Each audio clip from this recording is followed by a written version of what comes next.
Hello and welcome back to the course on machine learning. And in this section, we're talking about the k-means clustering algorithm. And in this tutorial, we're going to talk about the intuition behind k-means. So k-means is an algorithm that allows you to cluster your data. And as we'll see, it's a very convenient tool for discovering categories or groups in your dataset that you wouldn't have otherwise thought of yourself. And in this section, or in this specific tutorial, we'll learn how to understand k-means on an intuitive level, and we'll see an example of how it works. So let's dive straight into it. Let's make this topic, this complex topic, simple. All right, so here we've got a scatter plot.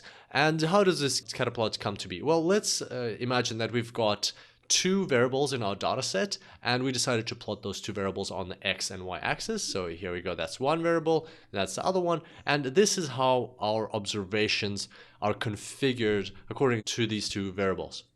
So the question here is, can we identify certain groups among our variables, and how would we go about doing it? Can we maybe identify this is one group and this is a second group, or maybe this is one group, the second, or maybe there's 4 groups or 5 groups, maybe there's 3 groups. How do we identify the number of groups? How do we identify the groups themselves? So what the k-means does for you is it takes out the complexity from this decision-making process and allows you to very easily identify those clusters. They're actually called clusters of data points in your data set. So there we go. In this case, we have 3 clusters. And of course, this is a very simplified example. We only have 2 dimensions here, so 2 variables. K-means can work with a multi-dimensional object, so it can work with 3, 4, 5, 10 dimensions. This example is just for illustrational purposes so that we can visually see what's going on, but in reality they can be as many as 10, 100, any number of variables, and k-means will do that complex calculation for you. So it's an algorithm designed to find these clusters for you.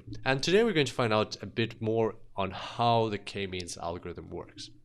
So what is the step-by-step process? This is my favorite part. We're going to break it down to such a simple step-by-step process that it'll be extremely intuitive and simple to understand. All right, so step 1 for the k-means algorithm is to choose the number of clusters k. And we'll talk more about how to select the optimal number of clusters further down in this section of the course. But for now, let's imagine that we've agreed on a number of clusters for a certain challenge. And let's say we've agreed that there's 3 clusters, or there's 5 clusters, or 2 clusters. And once you've done that, then you proceed to step 2. Which is to select at random k points, which will be the centroids of your clusters. And not necessarily these points have to be from your dataset. So as you saw, we had a scatter plot. You could select any points on that scatter plot. They don't have to be part of the observations that are plotted on the scatter plot. They can be any random x and y values on your scatter plot, as long as you just select a certain number of centroids that are going to equate to the number of clusters that you have decided upon. Again, we'll see this in practice just now. Then you move on to step 3, where you assign each data point to the closest centroid. And that will form k clusters right away, immediately. So that's your starting clusters, and then there's going to be an iterative process to refine those clusters. And we'll see this in action, but basically, so you just check for every point in your dataset, which out of the centroids that you've identified in step 2, which of them is the closest to your specific data point. And then that's where that data point will be assigned to. And closest is a kind of a vague term here, because what kind of distance are you measuring it by? Is it Euclidean distance? Is it some other sort of distance? That can be better defined in your business challenge, but for the purposes of these tutorials, we're going to talk about Euclidean distances. And so that's basically geometrical distances in simple terms. All right, step 4, where you proceed to after step 3, is to compute and place the new centroid of each cluster. And we'll see how that's done just now. So once you've found your clusters, you recalculate the centroids. Again, it's going to be much easier to understand this when we look at an example. Then in step 5, you reassign each data point to the new closest centroid. So basically, you perform step 3 again, but we'll just call it step 5 here. And then if any reassignment took place, you repeat step 4. So it becomes an iterative process of step 4, step 5. And if no reassignment took place, you go to finish and your model is ready. I know this might seem a bit complex, but let's go through a visual example now so that we understand this on a very intuitive level. And then you can always reference this slide or this step-by-step rule further down when you're actually performing k-means clustering, or when you want to understand how it's happening and what's happening in the background of k-means clustering. So this slide will be a great reference point after we discuss this visual exercise that we're going to have just now. So let's move on. All right, so there is our scatter plot, and here we've got the observations in our dataset. They're plotted against two variables. And right away, the first question is, can you visually just quickly identify the final clusters that you think that we'll end up with? It's pretty tough, isn't it? And that is even when we just have two variables. Imagine how complex this situation or this challenge would be if we had 3 variables or 5 variables. We wouldn't even be able to plot a 5-dimensional scatter plot like that. So that's where k-means clustering comes into play, and that's where this algorithm will help us simplify the process. So let's see how it will perform in action. So in this case, we're actually going to manually perform the k-means clustering algorithm. So something that would normally be done by tools of your choice, for such as R or Python or any other tool. But in this case, just so that we can get very comfortable with this algorithm, we're going to do it manually and see exactly how it works.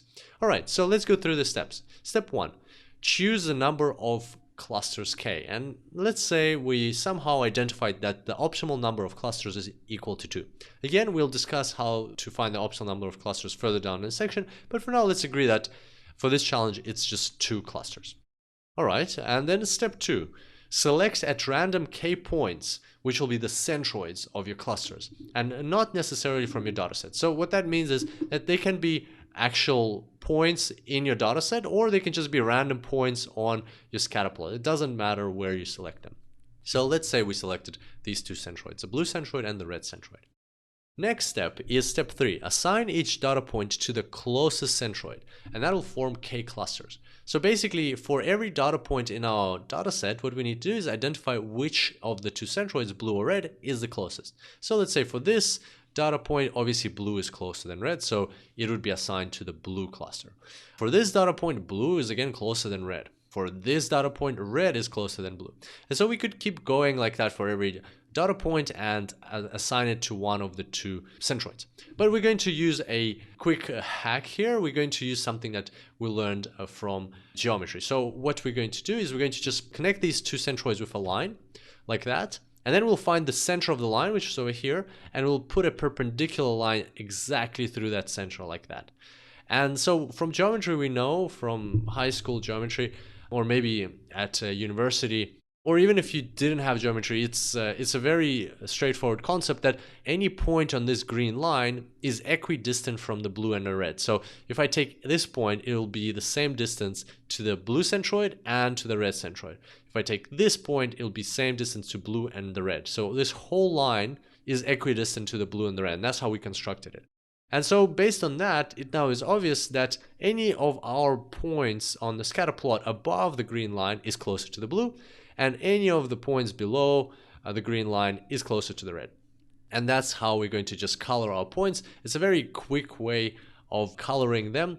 Again, you could totally go through every point and individually identify which one to which centroid it's closest, but just for our sake, while we're doing this exercise, it's going to be faster if we apply this quick hack method.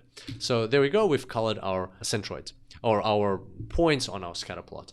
Before we continue, I do want to mention something here, that closest is a very, even though it seems straightforward, it's quite an ambiguous term, because closest, when you're visualizing things on a scatter plot, yes, it's pretty straightforward that it's the distance, right? But at the same time, in mathematics and in data science, there's lots of different type of distances. Like the one we're using is Euclidean. And the question is, should you be using Euclidean distances, or should you be using some other type of distances defined for your challenge? And that is something up to you to decide, and something for you to specify for the algorithm, what type of distance you're going to be using. But for our sake, we're just going to be using Euclidean distances for the illustration purposes. And basically, that's just the very straightforward, simple geometrical distances between 2 different points. So that's just a caveat there. And if you'd like to research more about distances and what other kind of distances you can use, just make sure to look into that, because for some challenges, sometimes you might want to use non-Euclidean distances that are defined in other specific ways. All right, so with that in mind, let's proceed to step 4. Step 4, compute and place the new centroid of each cluster. So basically, right now we've got the new points, all the blue ones excluding the centroid itself, and all the red ones excluding the centroid itself. And we need to find out where the actual centroid, the new centroid for the blue points is, and the new centroid for the red points is. And the way to think about it is, imagine that the centroids themselves, they are weightless, but these other points, they have a certain weight, say, let's say 1 kilo each. Then you need to find the center of mass, or the center of gravity of these centroids, and you need to pinpoint it on your scatter plot. So for the blue cluster, it'll be somewhere here. For the red cluster, it'll be somewhere over here. And the way to think about it on a 2-dimensional scatter plot, you kind of like can just visually see where it is, or you can just look at the x, let's say the y coordinates for all of the blue points, and find the center of gravity for the y coordinates, which will be somewhere here, and then do the same thing for the x coordinates, find the center of gravity, which, or like the average of the x coordinates, which will be over here. So that's how you get your new centroid for the red and blue clusters. And so we just move our centroids into them. Next, you perform step 5. So reassign each data point to the new closest centroid. And if any reassignment took place, then go back to step 4. Otherwise, you may finish your algorithm, meaning that it has converged. So let's do that. Let's see how now the data points will reassign to the new centroids. So if we put our line through the scatter plot, you'll see that there is 1 point, or no, there's actually 3 points. This point is closer to the blue than to the red, and these 2 points are actually closer to the red than to the blue. So now we will recolor them. There we go. So now we've got a new clustering, and some reassignment did take place, so we're going to proceed back to step 4. So we're going back to step 4, compute and place the new centroids for each cluster. Same thing, find the center of mass for this centroid, find the center of mass for this centroid, place the centroids in those locations, and now repeat step 5, reassign each data point to the new closest centroid. So we're going to put the line through the chart, so the equidistant line between the two centroids. As you can see, this point is actually now in the blue cluster rather than being in the red. Reassign that point. And what happens next is, again, we return to step 4. So if I go back here, you'll see that a reassignment did take place. So we're going back to step 4. And that's where our new clusters are going to be located, our new centroids. Move them there. Repeat step 5. As you can see, it's an iterative process, which is going to keep going like this until the algorithm converges. So there's our equidistant line. As you can see, 1 point needs to be reassigned. It gets reassigned. So now we go back to step 4, compute and place the new centroids for each cluster, move our centroids, and now reassign each data point. So repeat step 5. And as you can see, this time, the equidistant line does not make any points reassigned. So as you can see, all of the points are already in their correct clusters. And that means no reassignment took place during this step, so we can proceed to completing our algorithm. This means that the algorithm has converged. So there we go. Those are our clusters and the model is ready. And so now we can just remove the centroids and the equidistant line, and there we go. That's our final result. So as you can see, that's how the k-means algorithm works. It's very, very intuitive and straightforward, just an iterative process. And if we compare it to what we had at the start, this is what we had. As you can see, it's not that obvious how the clusters would have been arranged. For instance, you might have thought that maybe this could be a cluster on its own, and this could be a cluster, or maybe this bottom part would be a cluster and this top part would be a cluster. But based on the k-means algorithm, what we got as a result is these 2 clusters. So the points in each cluster are not exactly very similar to each other, but this is what the k-means algorithm is suggesting. Hopefully you enjoyed this tutorial, and hopefully now we've demystified the k-means algorithm and we've broken it down into simple terms. And I look forward to seeing you in the next tutorial. Until then, enjoy machine learning.